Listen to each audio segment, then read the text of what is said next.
It was the 1st of September 2004. For many of these kids, it was their first day of school.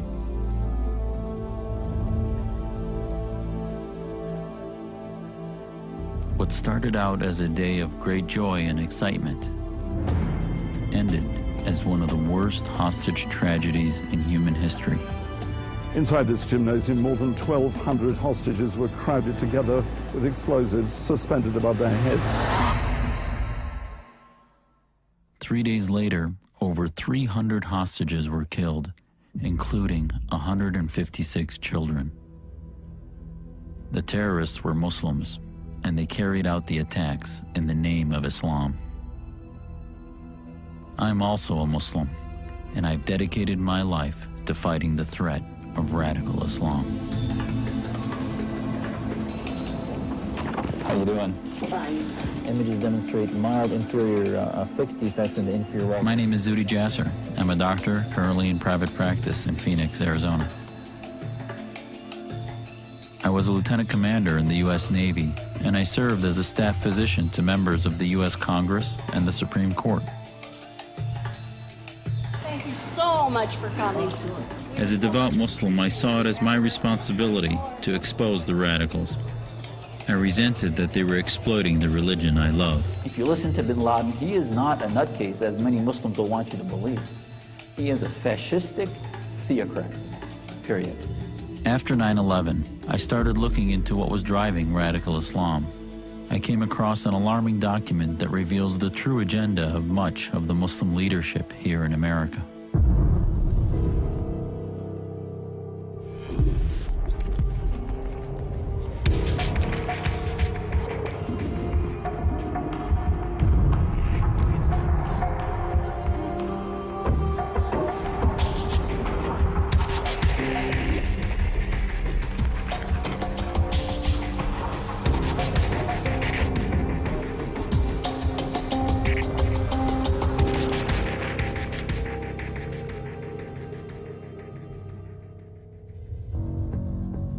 It didn't take long after 9/11 until it was revealed that Muslims were behind the attacks. فهؤلاء الشباب قاموا بعمل عظيم جدا، بعمل جليل، وأعطوا أمريكا درسا لن تنساه بإذن الله سبحانه وتعالى. I had expected to see Muslims in America taking to the streets and protesting against bin Laden. Instead, in the years that followed, we saw many Muslim leaders standing up to defend or support the radicals. Stop calling them suicide bombers. They are not suicide bombers, they are heroes. And it's about time that we have an intifada in this country that changes fundamentally the political dynamics in here. So I formed my own organization, and I protested. Where are the Muslims? Where are they in speaking out and condemning terrorism? Local Muslim leaders refused to participate in the rally. In fact, shortly afterwards, I was outcast by the Islamic leadership across the country, and there was even a cartoon published in a Muslim newspaper that portrayed me as a dog cannibalizing a religious leader. It wasn't until I saw this document written in America by American Muslims that I understood what was really going on, a strategy to infiltrate and dominate America. We all know about terrorism. This is the war you don't know about.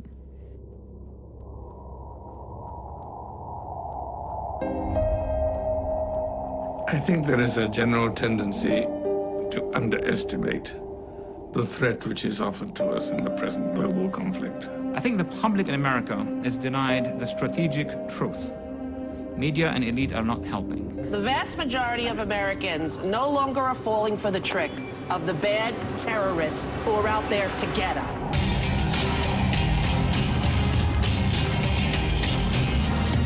They are framing the debate as Iraq, or as Afghanistan, or as Guantanamo Bay. They're not showing the public the big picture. جهاد ابتدائي معناه غزو العالم من أجل نشر كلمة لا إله إلا الله محمد رسول الله في ربوع العالم. It's an entire movement, and the idea of it is hatred for our way of life. فأمريكا إلى زوال والإسلام إلى بقاء.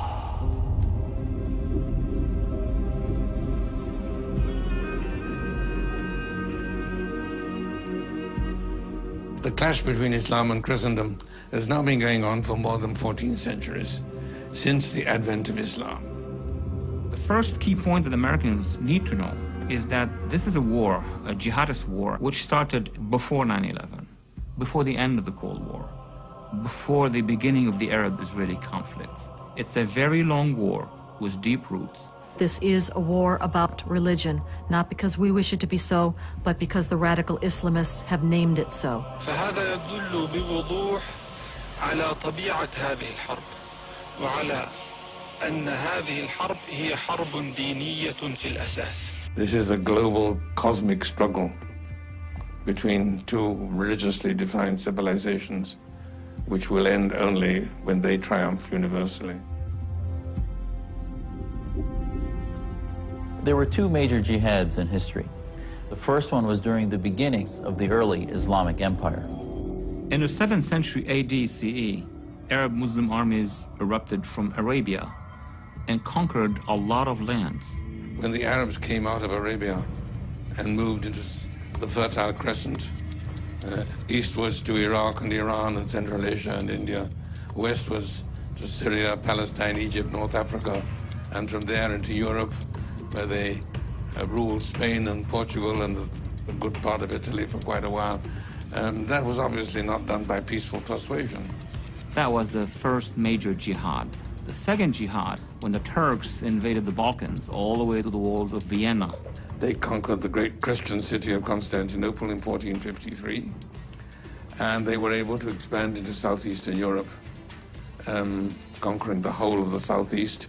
And where we find ourselves today, we're in the third and final phase of their mission to bring about the domination of their version of Islam.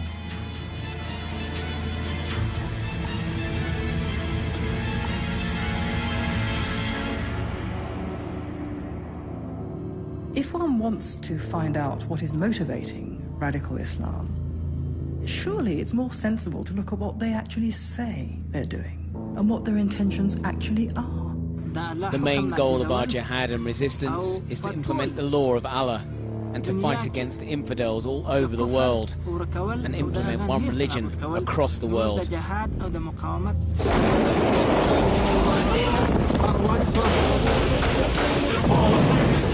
is a foreign policy to expand the Islamic authority all over the world.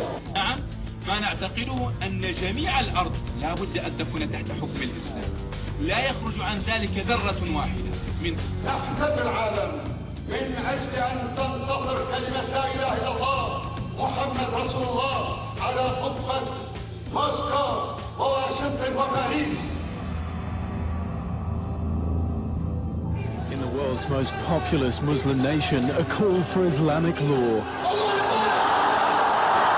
So when we look at the conflicts in India, Chechnya, Gaza, Indonesia, Iraq, Somalia, and countless other countries, this is what's at the root, the quest for Islam to become the dominant religion and Sharia the law of the land. It seems so preposterous and so unbelievable, but yet thousands and millions of people follow this and take it seriously.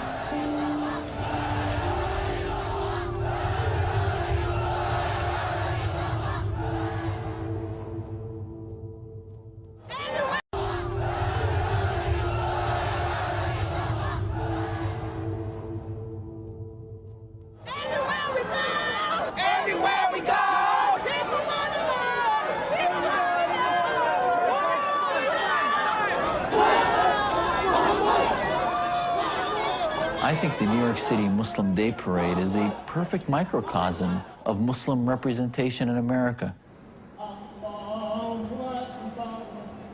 You had a majority of Muslims that were of all races, creeds, and heritage that were celebrating their country and were clearly proud of being American. I live in America, I work in America, I sleep in America, I was born in America. I love this country. But unfortunately, there are also those Muslims that hold more radical views. Islam will dominate. That's what it will be. These groups are not Al-Qaeda, they're not Hamas, they're not Hezbollah, and most of them are non-violent. But they still want to replace American law with their version of Sharia, Islamic law. We want to see Sharia here, and it will be. The flag of La ilaha illallah, Muhammad Rasulullah, will be, inshallah, on the White House, if that's what we choose to be. It just takes time. The American people are waking up now. Allah does say that the whole world eventually will be under his ruling. The world will come down to where everybody obeys the laws of God. Simple as that. When groups like these talk about wanting to create a global Islamic state and Islam dominating the world, you realize that they hold some of the same goals as Al-Qaeda and millions of radicals around the world. And that's what makes them dangerous. There's no compulsion in Islam. That means we can't force it on you. But we will force Islamic Sharia, inshallah.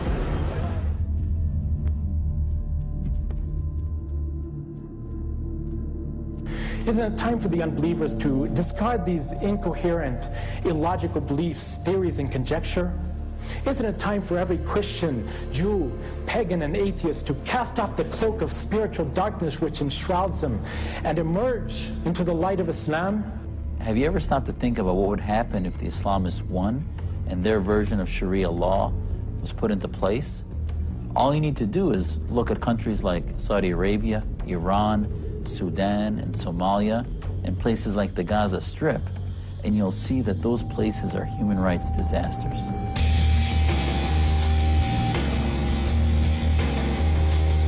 Across the world, we see that Christians are having a terrible time of it. Christians in Iraq are deliberately targeted. The past 6 months alone, 7 priests have been kidnapped and 2 of them murdered. All kinds of countries, we see Christians being persecuted, being oppressed, their churches being burned down, Christians being murdered, sometimes in very large number.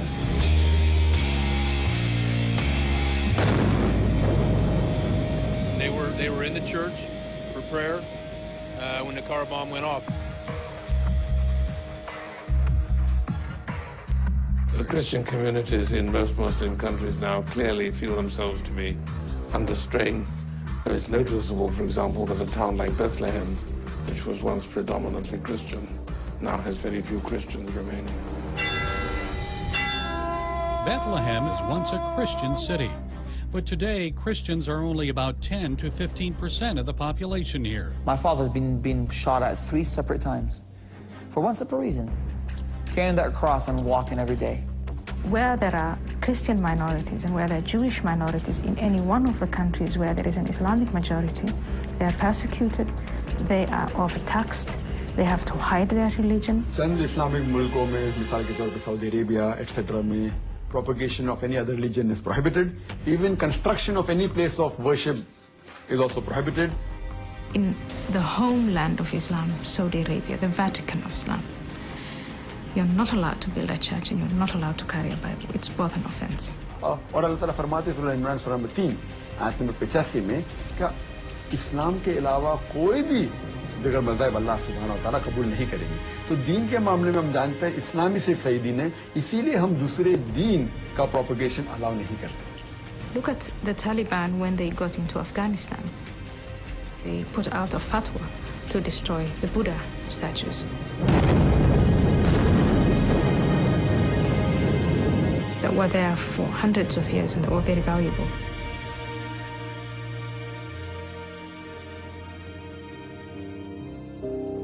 The Islamo-fascists who are attacking the world want to impose their beliefs on the world.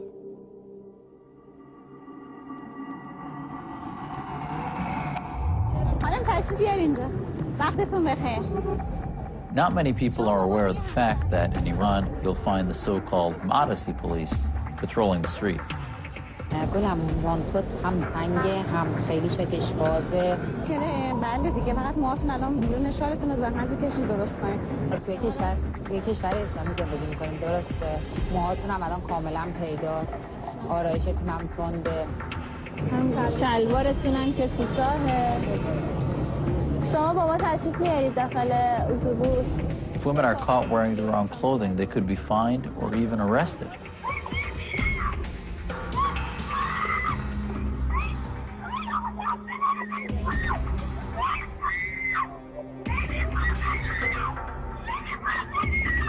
To women entering this shop in Tehran, a message saying all clothes sold here have been approved by the police. The length and size of coats, nothing too short, nothing too tight, and mostly in black. Women who shop here know there's no risk of getting a warning or being arrested for indecency.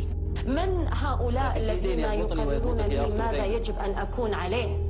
لماذا تعاملوني كسيدة كأنني ناقصة الهوية وهنالك دائما صوت ذكوريا يقرر لي ما يجب أن أكون عليه؟ As a woman, if you, and all individuals are different, but if you are an individual woman with a strong character and you rebel against this kind of life, you run more than anyone else the risk of being beaten.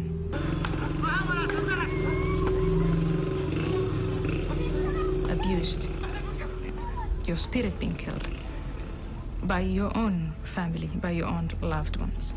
ولا بد أن نعلم أن الضرب عقوبة شرعية لا يملك إنسان أن ينكره لأن الذي شرعه هو الذي خلق هذا الإنسان. هو لا شك أن الضرب هو يعتبر وسيلة من وسائل الإصلاح. قال لي أنا ماني جاي أضربك أنا جاي أقتلك ومسك في رقبتي وسدحني على الأرض وبدأ يخنق فيها بنظرات يعني.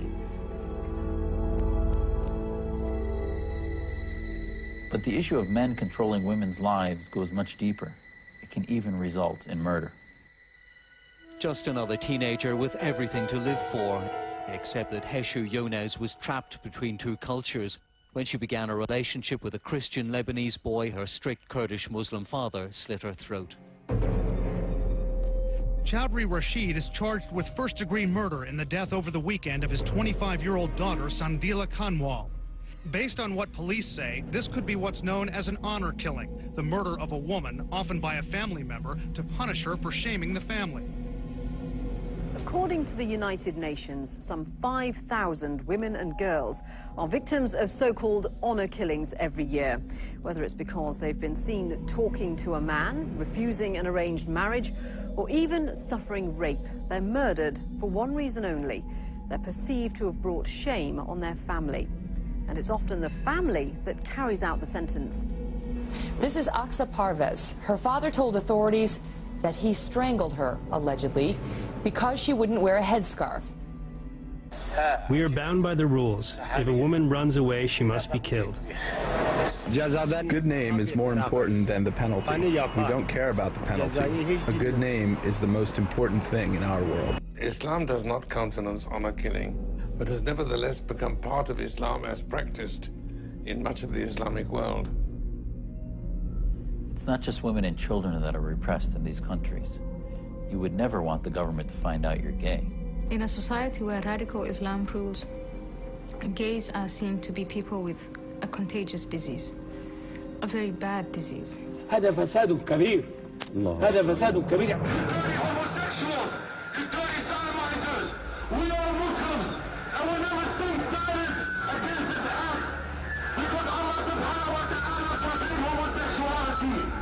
Sometimes we are blunt. When the Islamic ruling system is established, like you said, we're going to give them a choice. We're going to consult them, give them choice of therapy, and tell them to abandon their homosexual lifestyle. And if they don't, either leave, or if you want to be here, then you're going to be face a punishment as a criminal. It's not just women and children that are repressed in these countries. You would never want the government to find out you're gay. In a society where radical Islam rules, gays are seen to be people with a contagious disease, a very bad disease. هذا فساد كبير. هذا فساد كبير.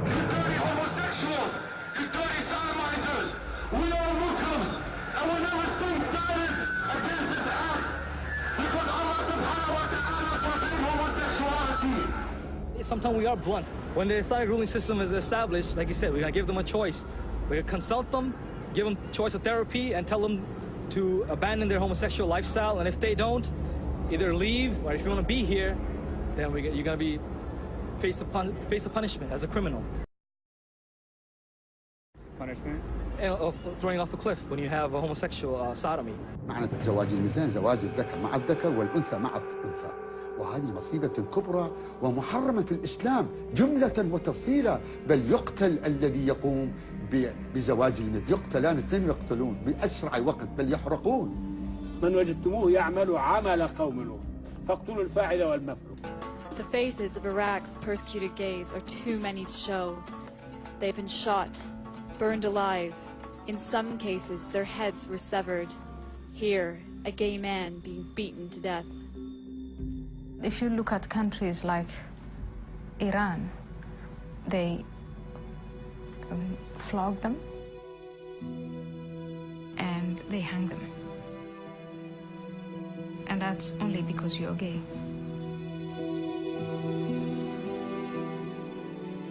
In Iran, we don't have homosexuals like in your country. We don't have that in our country.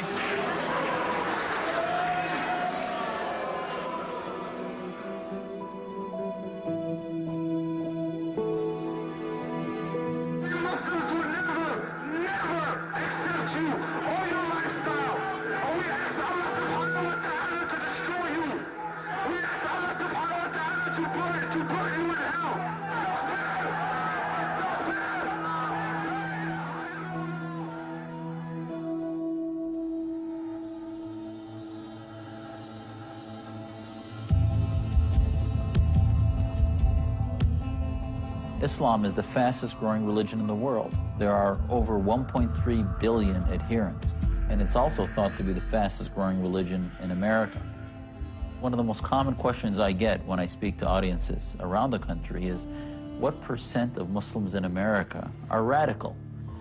And the Pew poll in 2007 actually provided some staggering numbers about that. In a hair-raising number, the Pew Research Center reports on a new poll that as many as 1 in 4 young American Muslims condone suicide bombings against civilians, at least sometimes.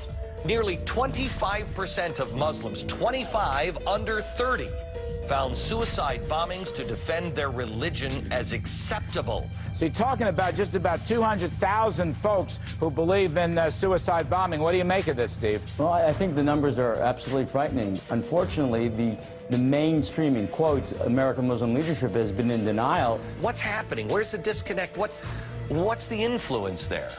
The influence is basically political Islam, which is you have sermons that are not being given about the love of God. They're hearing about every plight to blame the West. And in exchange, they have nothing to offer other than hate. As we move further and further away from September 11, 2001, as we remain safe during that period, there are going to be an increasing number of people who either don't see the threat as clearly, or their psychological makeup is going to want them to wish it away.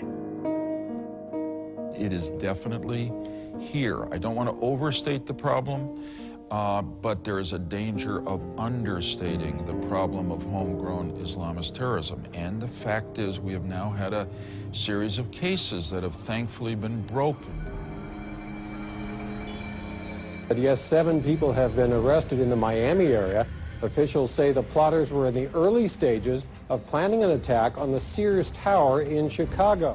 They hoped for their attacks to be, quote, just as good or greater than 9/11.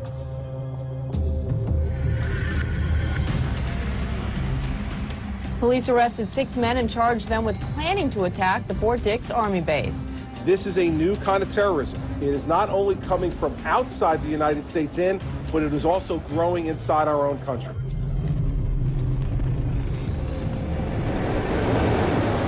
Time magazine says Al-Qaeda was planning a cyanide attack, which could have killed thousands. From what I last heard, the U.S. government has stopped over 31 attacks against the U.S. since 9/11. These homegrown terrorists may prove to be as dangerous as groups like Al-Qaeda if not more so.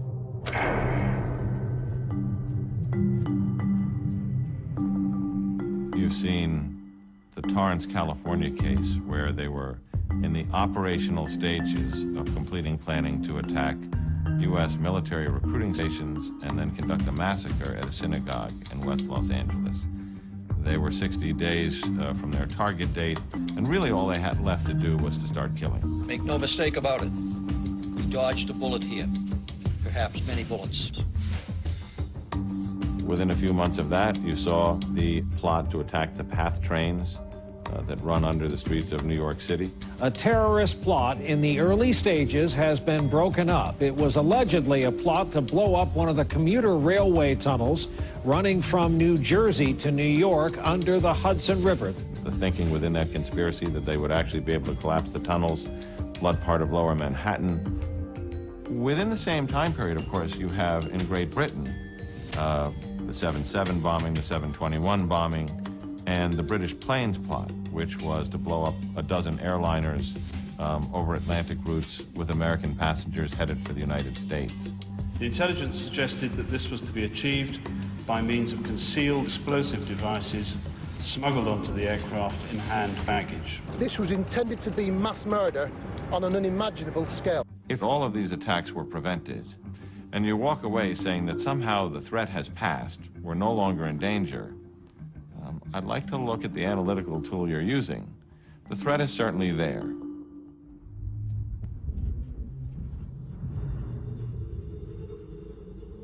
The major funding of terror is definitely oil. Saudi Arabia is making hundreds of billions of dollars every year in oil revenues. And in 2006, for example, they made over $150 billion. Now, where is the money being used? They use this money for a variety of purposes, one of which is for the dissemination of their peculiar version of Islam. Well, the Saudis probably in the past years have come to spend hundreds of millions of dollars to set up madrasas in Pakistan. It is also used to fund and arm the terrorist movements. It's not a coincidence that 15 of the 19 hijackers were of Saudi origin.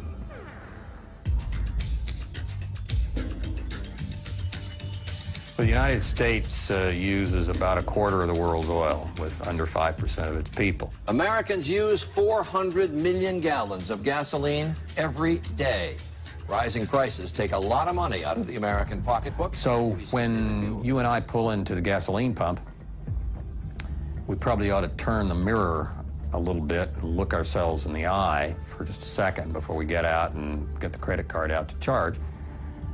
Because if we want to know who is paying for these madrasas around the world that are teaching little 8-year-old boys to be suicide bombers and teaching the passionate hatred of Jews and Shiites and oppression of everyone else and so on, you and I are, as we pay for that gasoline. In today's context, there are actually two different types of jihad. There's the violent jihad, where the Islamists use violence and terror to try to overthrow their enemy. And then there's what has been termed the cultural jihad, where these Islamists use in a most duplicitous way the laws and the rights they are given in our society to try to work against society and overthrow it. We think that Saudi Arabia's principal export is oil. It's not, it's ideology. All oil does is enable them to have the money to export the ideology. In 2000, it's not a coincidence that 15 of the 19 hijackers were of Saudi origin.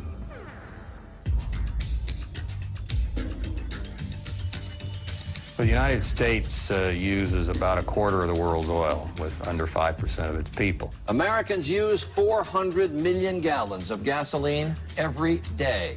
Rising prices take a lot of money out of the American pocketbook. So when you and I pull into the gasoline pump, we probably ought to turn the mirror a little bit and look ourselves in the eye for just a second before we get out and get the credit card out to charge. Because if we want to know who is paying for these madrasas around the world that are teaching little 8-year-old boys to be suicide bombers and teaching the passionate hatred of Jews and Shiites and oppression of everyone else and so on, you and I are, as we pay for that gasoline.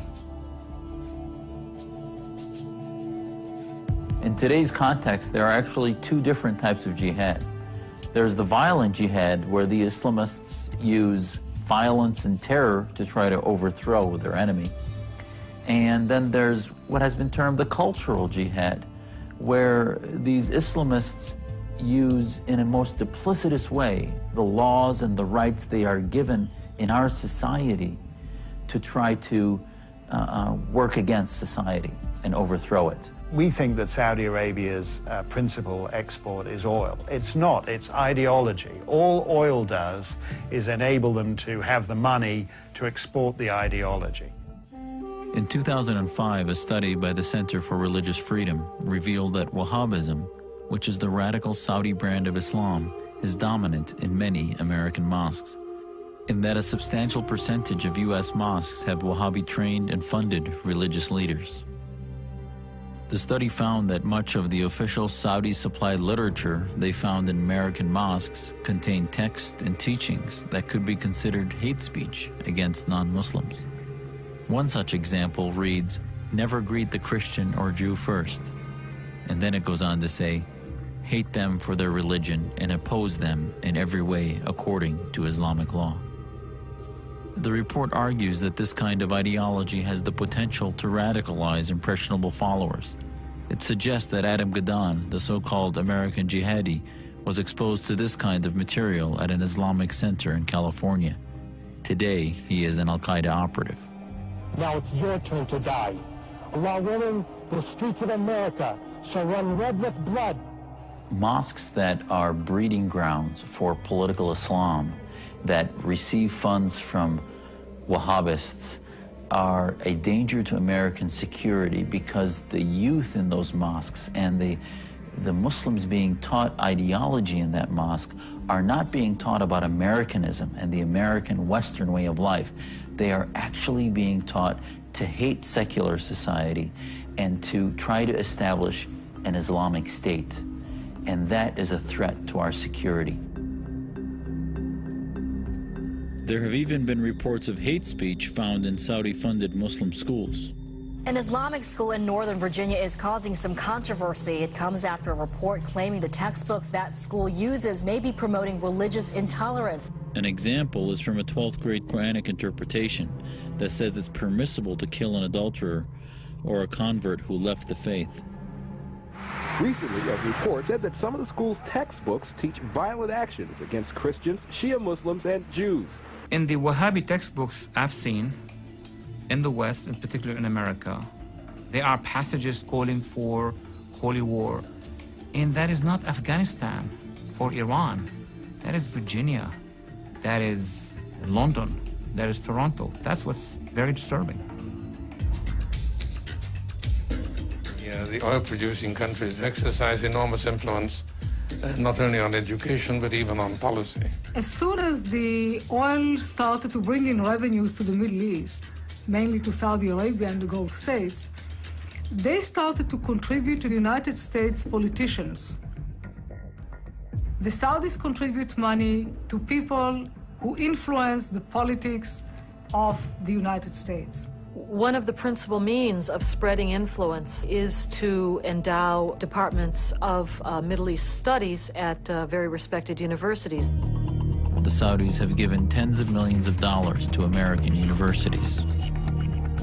In the case of Georgetown and Harvard, it was in the amount of $20 million.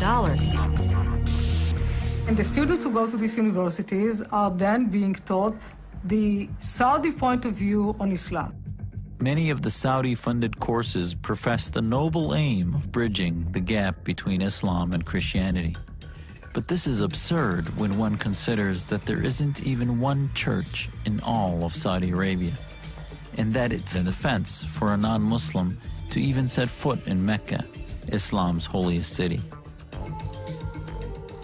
Petrodollars are invested on campuses, in classrooms. This is where the future diplomats are coming from. Then they become part of government. Then they will continue to apply the principles that they have been receiving by the instructors and professors who were sitting on jihadi grants. This is diplomatic jihad. Despite all these concerns, our media and politicians will have us believe that Saudi Arabia is both a moderate Muslim country and our ally in the war on terror and radical Islam. Saudi Arabia is not moderate. There's nothing moderate about Saudi Arabia. Every week people are beheaded. Every week people's hands are cut off.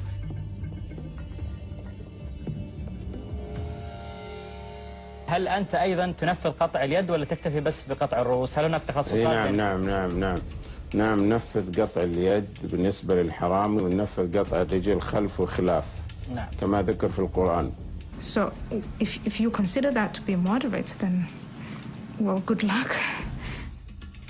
And Americans are being told that many of the mainstream Muslim groups are also moderate, when in fact, if you look a little closer, you'll see a very different reality.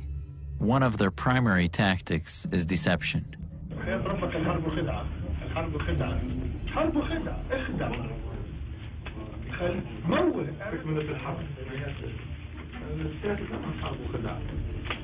They present themselves as moderate leaders committed to peace and condemning terror.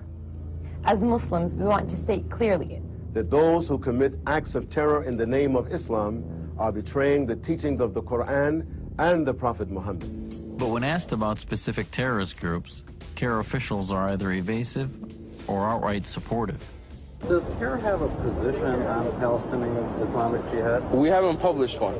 No, don't you think that... Oh, you don't think... It's about the terrorist organization. It's not a terrorist organization. And in 2000, Abdurrahman al-Amoudi openly supported terrorist groups. Anybody is a supporter of Hamas here? Hear that, Bill Clinton? We are all supporters of Hamas. Allahu Akbar. Anybody supports Hezbollah here? Takbir.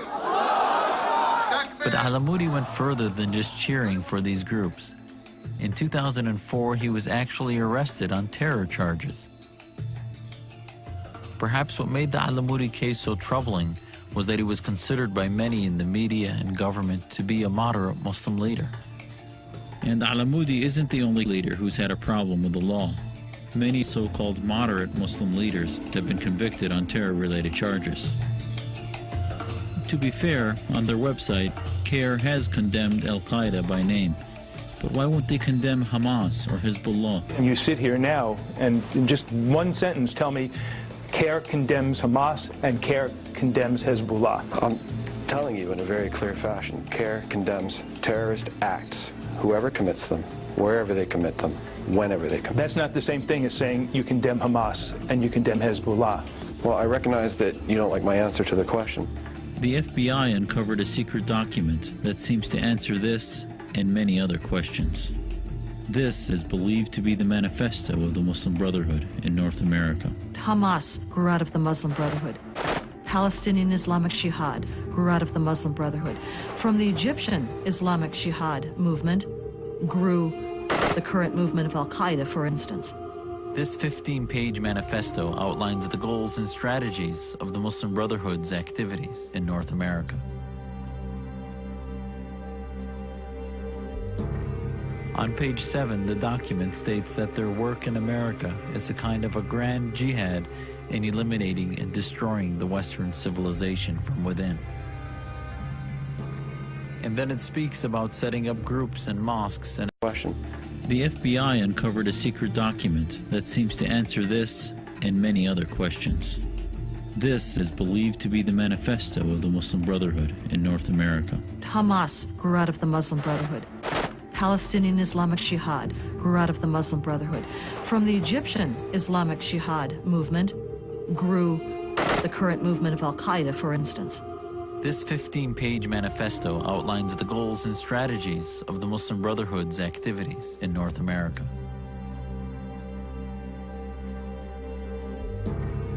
On page 7, the document states that their work in America is a kind of a grand jihad in eliminating and destroying the Western civilization from within. And then it speaks about setting up groups and mosques and Islamic centers to achieve their ultimate goal, which is to destroy the miserable houses of the West so that they will be expelled and that Allah's religion is made victorious over all other religions.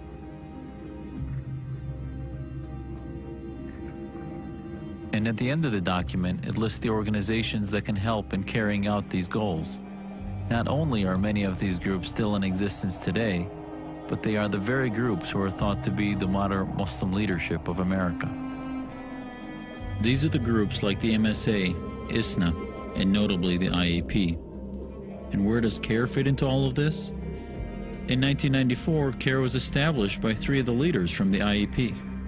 And it's well documented that the IAP was essentially a front group for Hamas.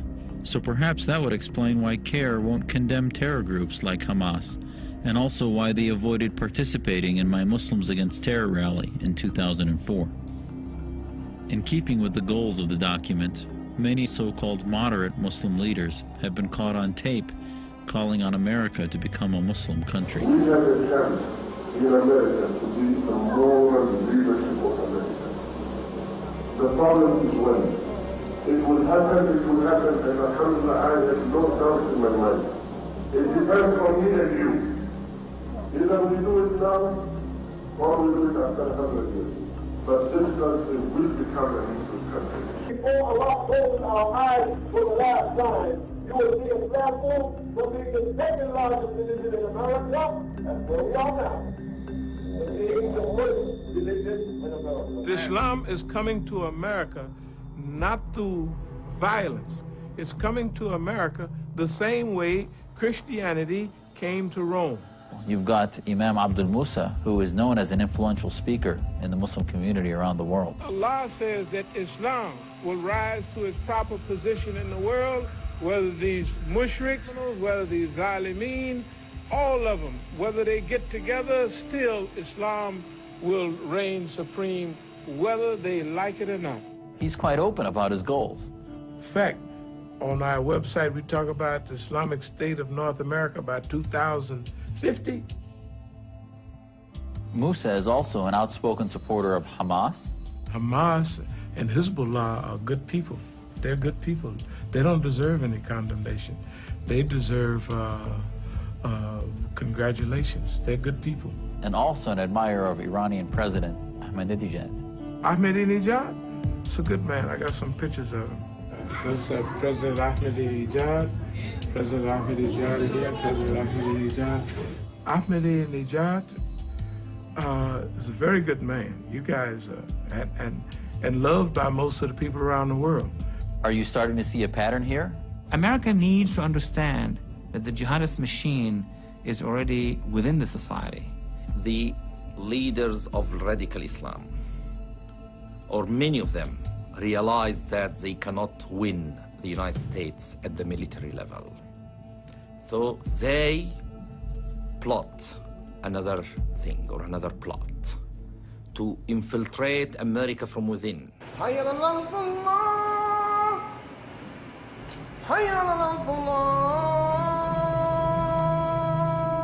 The prison population, I think, is generally very, very fertile ground for the recruitment of these extremists.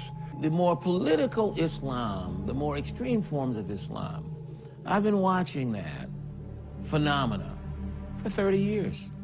I knew what was happening in the prisons for years, right? And I knew that nobody else was really watching. I mean, just as a rule, everybody has been sleeping, and then no one's paid attention to the Islamic activists that have fed off the discontent of the young black males in the prison. In fact, the former chaplain of the New York Department of Corrections has been caught on tape saying some extremely radical things. Brothers, be prepared to fight, be prepared to die, be prepared to kill. It's a part of the deen, and this ain't your brother just saying this. This is history, this is Quran, nobody can deny it. Islamic chaplains that go in and out of the prisons across the country. Let's assume that most are decent, law-abiding American citizens who pay their taxes. Then you got a few who are on some more extreme stuff. You think that there's no terror in Quran? It's called Irhab. Read it in the 56th surah of Quran. There's no lack of translation. There's no mistranslation. There's no one shape says one thing. No, it's very clear. When you fight, you strike terror into the heart of the disbeliever. There is virtually no attempt being made to prevent radical imams from addressing a literally captive audience and turning them into radical Islamists. And these aren't necessarily Muslims. These are people who are converted in prison. About 18% at the last count of prisons in New York State are Islamic. The narrative of radical Islam would appeal to anybody locked up anywhere who feels that he has been unjustly treated by society. What's important to note is that barring some other kinds of interventions in the prisons, this will grow. This will grow.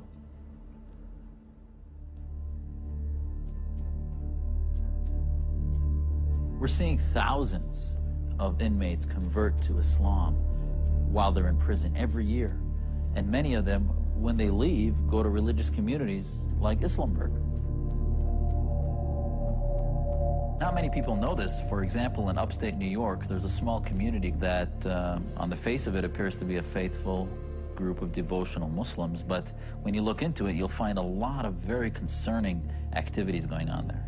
I was up there, and on the far east perimeter, you can see buses, like school buses and vehicles that are riddled with bullet marks.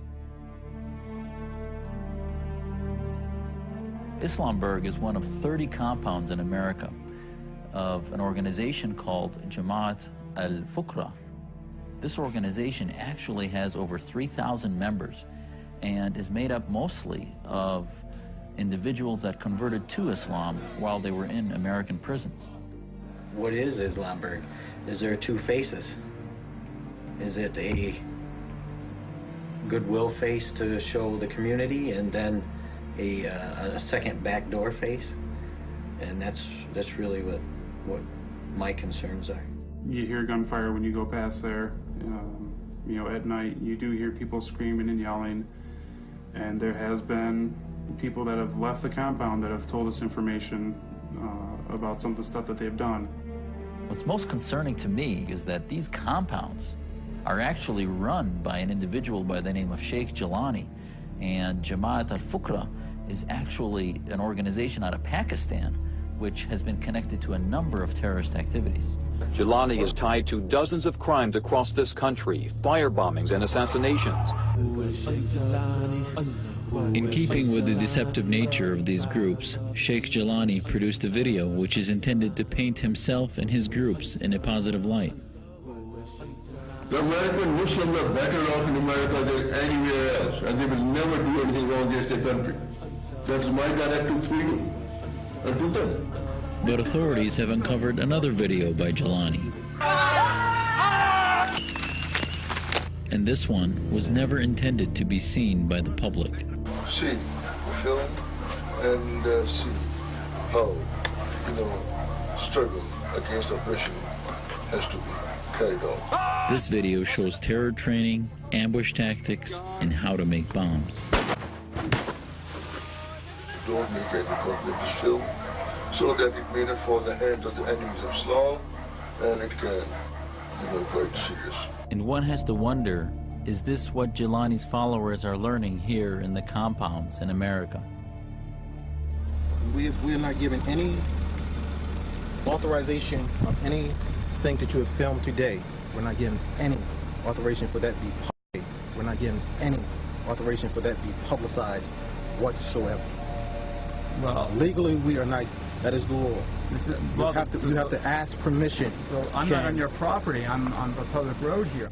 I know the FBI and Homeland Security are monitoring groups like Al-Fuqra very closely, but it's amazing to me that this story just hasn't gotten out, and the media hasn't even begun to uncover what's being taught in these compounds and where Muslims like this get their ideas and The only way we're going to win this war is to begin to uncover groups like Al-Fuqra.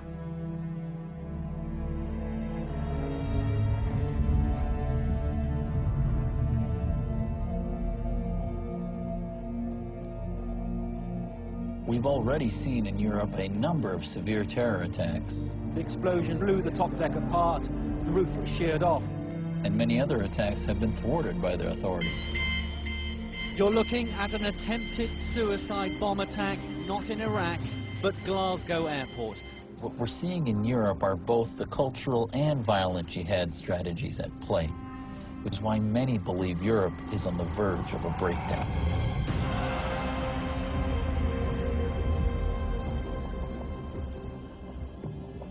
Britain is in a state of denial, as is much of Europe, and to a certain extent America too. A state of denial about the nature and extent, but particularly the nature of the threats that we're up against. We are not Muslims living within the UK who are simply here to integrate and become part and parcel of democracy and freedom and adopt these values. Rather, what we hope to do is to engage within British society, to call to the sovereignty of Allah subhanahu wa ta'ala, and one day, inshallah, implement the Sharia over man-made law, and inshallah over Downing Street and Washington itself. A recent survey of Muslims shows that 30% would rather live under Sharia law than democracy. 28% would like to see Great Britain become an Islamic state, and an overwhelming majority, 81%, consider themselves Muslim first and British second. A very significant proportion of British Muslims do not accept the terms of settlement accepted by all other immigrant communities, which is that when in Rome, do as the Romans do. When in Britain, you observe British law. You don't expect British law to change to accommodate Islamic law. On the contrary, they do expect British law to change to accommodate Sharia law, and that is the big difference. Rather than the Muslims adopting British values, why you not adopt our values? Why you believe that the British values are superior over the Islamic values? This creeping Sharia is the biggest threat to Western freedom. These small incremental concessions that you make for so-called multicultural reasons are regarded by the other side as enormous victories. And Piglet on your desk is no longer acceptable. And the Burger King ice cream swirl is no longer acceptable. And the shirt that the Milan Football Club wears when it plays games is no longer acceptable. I think those kind of concessions, the concessions made in the Danish cartoon case, they all go the same way. A non-Muslim exercises his right of freedom of expression. He does something that would be regarded as perfectly normal. And the Muslims object.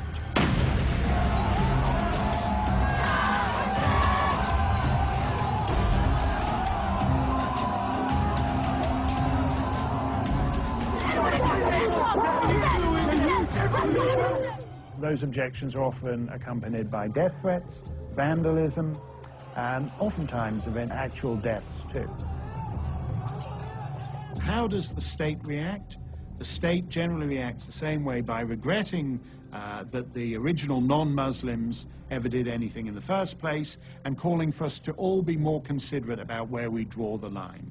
Across the Arab world, there's been outrage at the publication of cartoons of the Prophet Muhammad. The Prime Minister of Denmark has appeared on Arab television in a desperate attempt to calm the situation. It's all very moderate, moderate, moderate. But what it means is that you're drawing the line tighter and tighter and tighter round your own freedom of expression. When you call out for the silencing of cartoonists or for censoring the press, then you are touching on fundamental freedoms that we all believe in. Muslims don't want to see representations of Muhammad. That's fine, fine, good for them. But I'm not a Muslim. And if I want to draw Muhammad, I don't see why I shouldn't be allowed to. Insulting the Prophet is obviously an offense.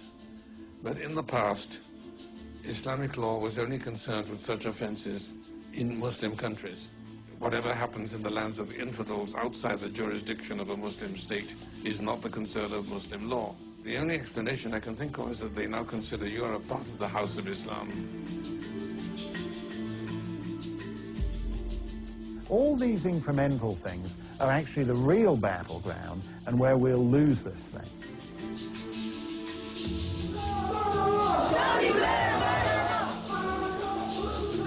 There is another factor in the Islamists' favour, which is sheer demographic weight of numbers. There are now many millions of Muslims in Britain and Europe. Do you know which name is more popular right now in Great Britain? George or Mohammed? George? Wrong. No, it's Mohammed. Essentially, we live in a world where the most advanced societies are going out of business. In Spain, they have an upside-down family tree. You have 4 grandparents who have 2 children who have 1 grandchild. You do that for another 20, 30, 40 years, they're not going to be any more Spaniards. Most of the countries in Western Europe are in the process of becoming Muslim-majority countries. The proportion of Muslims in the population is increasing steadily. People say, oh, it doesn't really matter. Only 10% of the population of France is Muslim. What's the big deal? It's going to be centuries before any of this ever happens. Not true at all. If you have a population where 90% of the population have, say, 1.4 children, and 10% of the population have 3.8 children, then that 10% will have caught up with the 90%. It happens very, very fast, and it's happening very fast. There are now many millions of Muslims in Britain and Europe.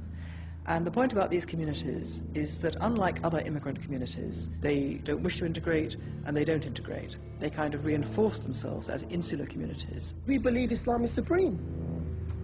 We believe Islam will dominate.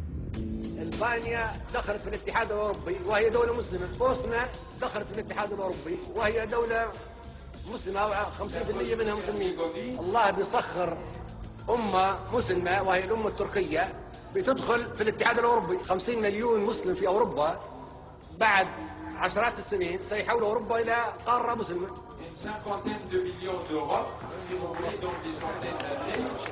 They do see the fertility rate as a key element of conquest, as they put it. فتح روما إيطاليا يعني أوروبا معنى هذا إنه الإسلام سيعود إلى أوروبا مرة أخرى. هل من ضرورة الفتح أن يكون بالحرب؟ لا، ليس من الضرورة. هناك فتح سلمي. This is a form of subtle threat that you cannot ignore. It grows gradually, and the moment you recognize its existence, it's like cancer. The moment you recognize its symptoms, it's usually too late. Europe, I think, is already a lost cause. And as time goes on, America will be endangered. You know, many have said that, well, American Muslims are much more assimilated and we don't have as much of a problem. I think that we're just a little behind where Europe has already gotten to.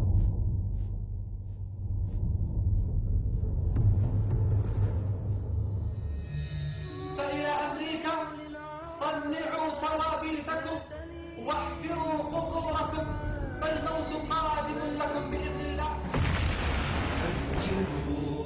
فجروهم حيث كانوا وانحروهم. One shouldn't discount the possibility of absolutely horrible, destructive terrorism. This has always been the nightmare scenario. Most people thought the risk of a massive explosion caused by a nuclear device went away with the Cold War. But according to the head of MI5 today, it remains a possibility. The risk is that a group... This has always been the nightmare scenario. Most people thought the risk of a massive explosion caused by a nuclear device went away with the Cold War. But according to the head of MI5 today, it remains a possibility.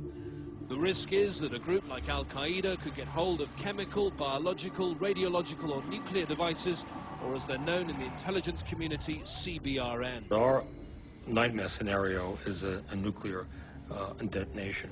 And you know, the second down, the second rung from that, you might say, is a dirty bomb.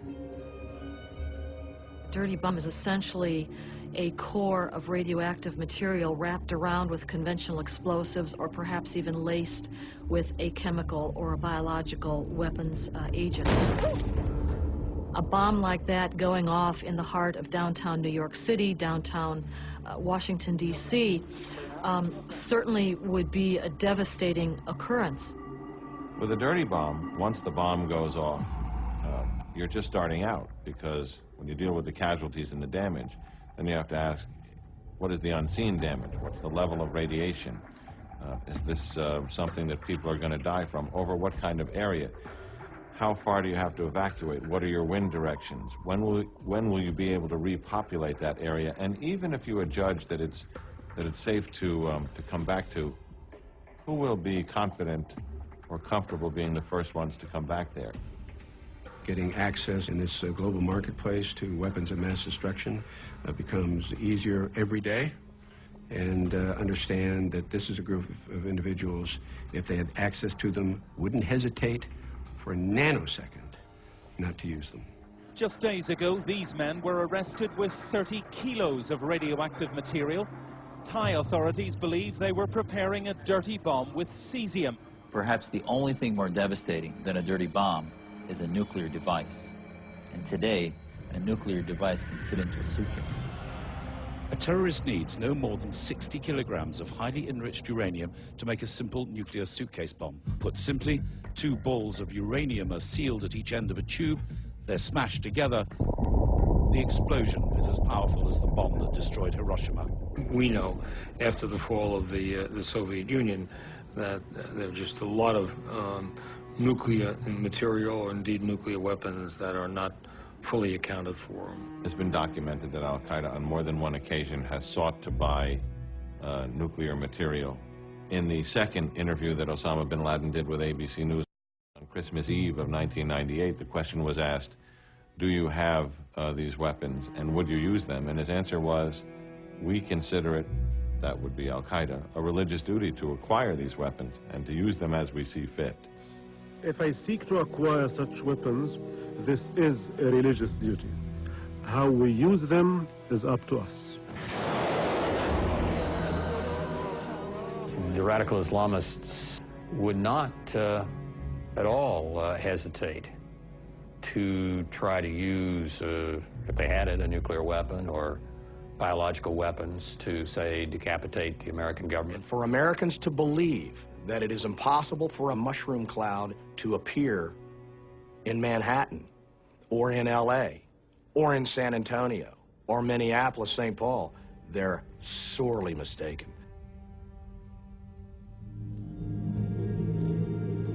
Iran provides a new and I think extremely alarming phenomenon. ما بالاخره یک نظام ضد آمریکایی هستیم. آمریکا با ما دشمن، ما با آمریکا دشمنی.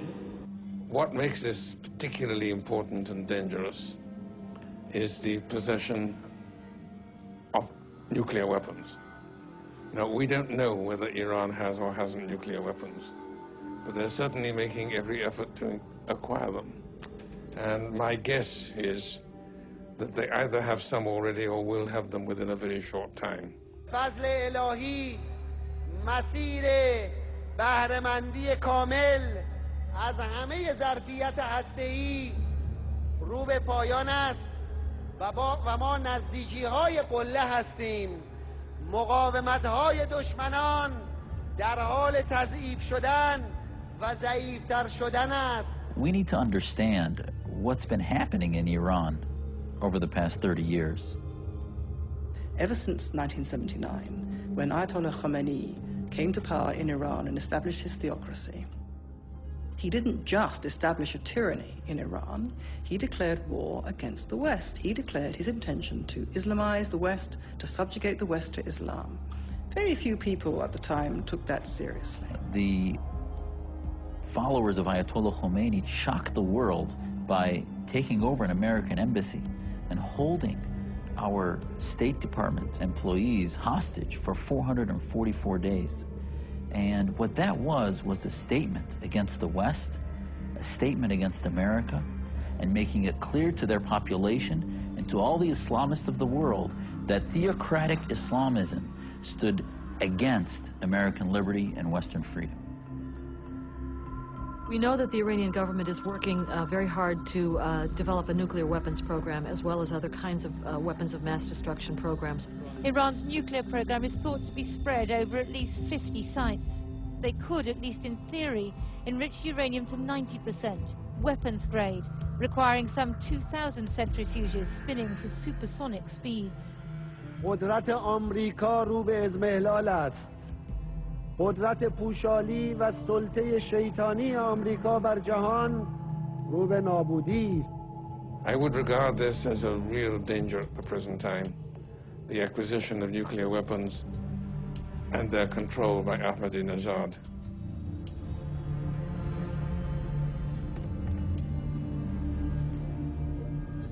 During the Cold War, both sides, the United States and the Soviet Union, had nuclear weapons, but they didn't use them because of what we knew as MAD, M-A-D, mutual assured destruction. Each side knew that if they used a nuclear weapon, the other would respond in kind and everybody would be destroyed. MAD won't work with Ahmadinejad because mutual assured destruction for one of his mindset is not a deterrent, it's an incentive. This is the final struggle, the end of time. It doesn't matter if you kill billions of your own people. Allah will know his own, and you will be doing them a favor by giving them a quick pass to heaven and all its delights. That's why I feel that if he has it, or when he has it, to be more precise, he will not hesitate to use it.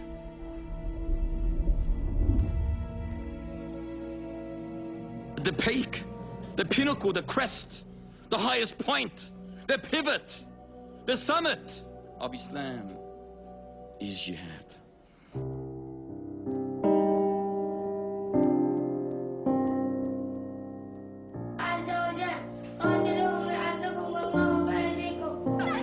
This is our intention, brothers and sisters, that we want to have children and offer them as soldiers defending Islam, put in their soft, tender heart the zeal of jihad and the love of shahada, the love of martyrdom.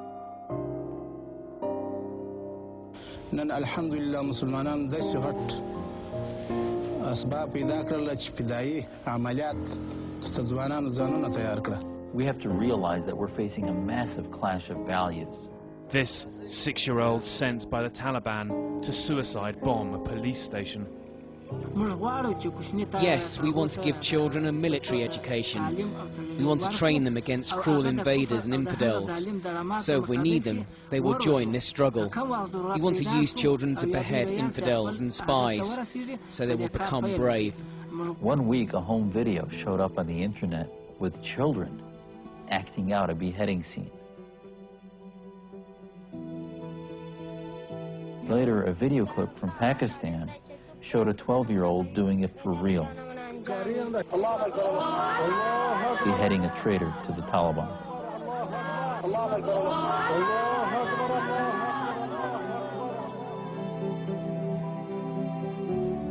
Even kids' entertainment is laced with Islamist propaganda. They use characters that look like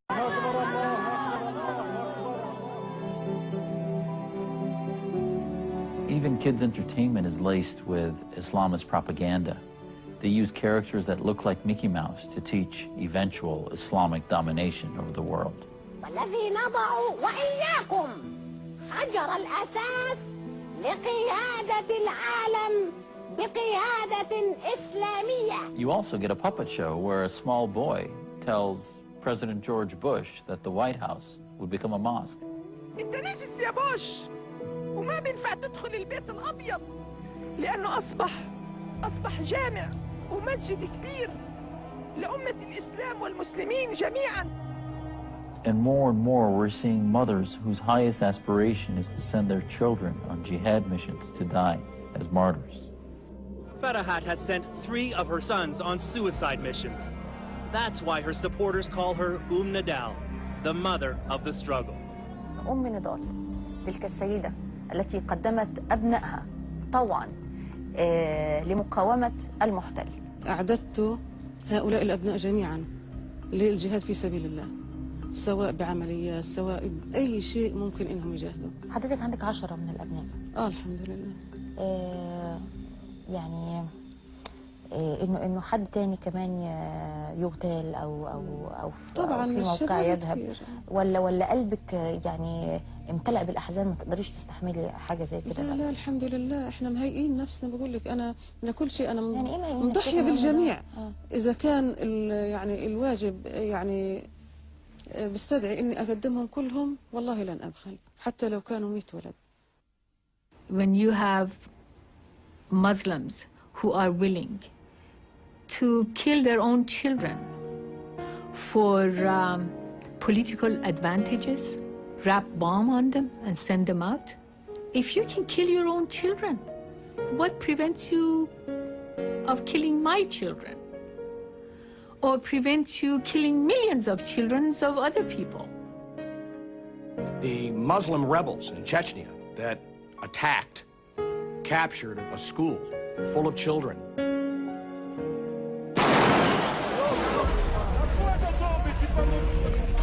And then proceeded to slaughter the children when faced with certain death themselves is a perfect example of what exactly will take place in this country. Many families in Beslan are suffering the cruelest form of bereavement, the violent deaths of their children.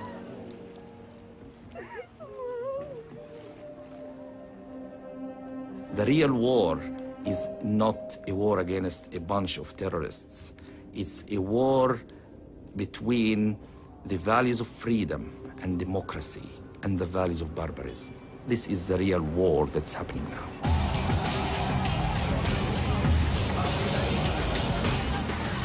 This is a determined and a radical enemy. We are in a battle for the very civilization and way of life that we believe in. وعما قريب إن شاء الله ثم تلتفت إلى الأمريكتين. If we are not willing to recognize it as a battle for our civilization, then we may as well give up right now. إننا على موعد أن نحكم العالم كما قال الحبيب المصطفى صلى الله عليه وسلم. Islamism is like cancer. You either defeat it or it will defeat you.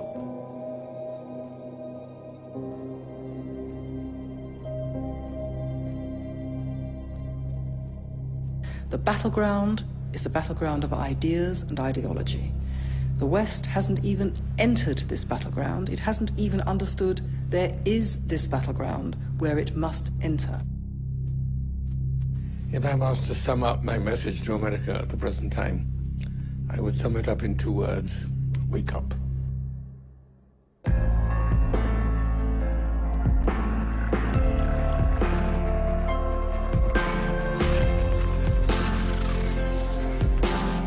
Spending time with my family, being here, this is what it's all about.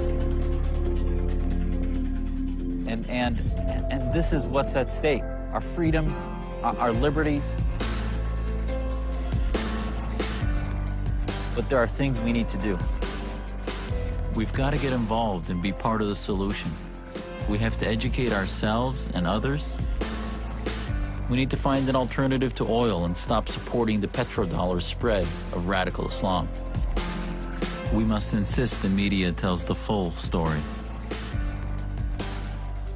We must demand an end to the incitement of children and demand human rights and freedom for the citizens of Islamic countries. We must ask that Muslims and their leaders take a stand against Sharia replacing Western law. And we have to support leaders that stand up to radical Islam. We will win this if enough people stand up for the American freedoms and liberties that our forefathers fought to create.